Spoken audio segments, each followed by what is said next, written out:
residual current, diffusion current, limiting current, and half-wave potential. In 1922, Herovetsky discovered a technique with the help of which qualitative, quantitative, and even mixtures can be analyzed qualitatively and quantitatively. The technique is known as polarography. In this case, electrolysis of experimental solution is done. The cathode is polarized electrode where deposition takes place, and anode is non-polarized electrode. In polarography, we plot a graph of current in microamps versus potential applied in volts. The graph obtained is known as polarogram. It is a S-shaped wave.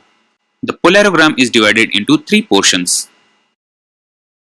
First, residual current IR.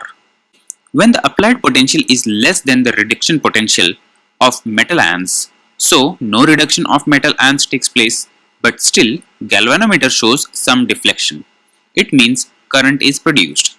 This current is due to reduction of impurities on dropping mercury electrode, which may be present in the solution.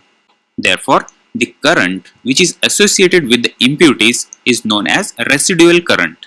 A, B portion of the graph correspond to residual current IR.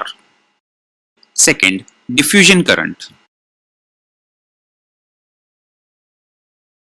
At the point B, the potential applied is equal to reduction potential of metal ion. The metal gets reduced over dropping mercury electrode and current is produced. So metal ion combines with n number of electrons producing metal, and this metal combines with mercury forming amalgam. As large amount of metal ions are reduced, so the current will increase rapidly. At the point C, reduction is complete. So diffusion current ID is equals to IL limiting current minus IR residual current. Third, limiting current. At the point C, all the metallic ions are reduced.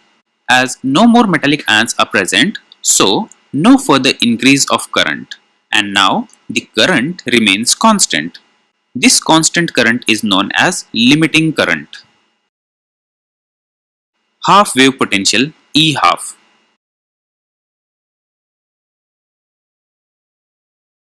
The half wave potential is defined as that potential at which half of the total metal ions present in the electrolyte are reduced, or when I is equals to ID by 2, then E will be half wave potential. As half wave potential is characteristic of each ion present in solution, we can have qualitative analysis, and with the help of diffusion current, we can have quantitative analysis. So if you like this video, please click on the like button and also subscribe to our channel.